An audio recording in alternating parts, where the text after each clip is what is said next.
Kan ni nak masak nasi goreng. Nak masak dulu sekejap.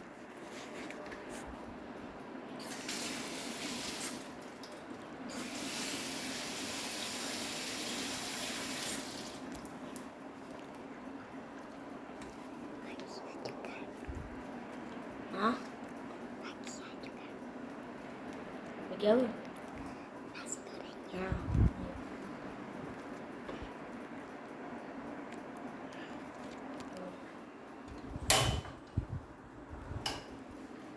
Buat nasi, walau rakau rekor buat nasi goreng buat apa?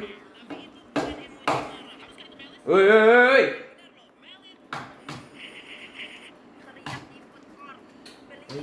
Yalah. Kau buatlah nasi goreng tu, bukan semua pun.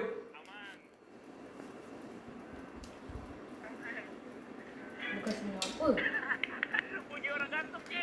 Api kecil. Sabarlah. Orang api besar. Buat api kecil dulu. Yelah. Ha. Orang yang masak sibuk. Yelah. Tadi nak buat je tak nak. Lagak.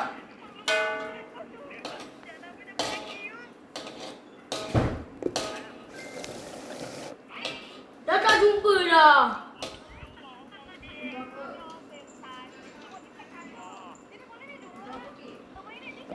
Tak, tadi ada telur sikit. Pasal macam terus start habis susah. Ya. Kulit telur sikit. Pasal macam terus buka besar-besar.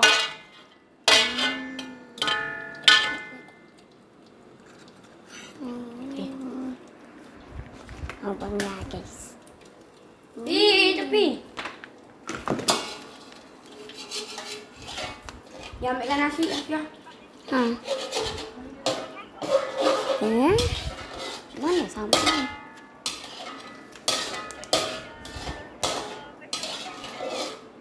Pinggan. Pinggan besar.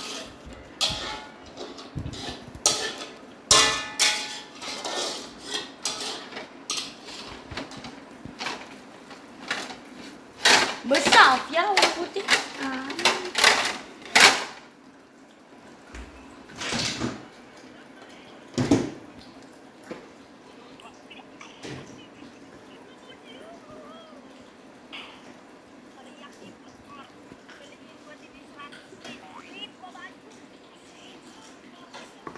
Banyak.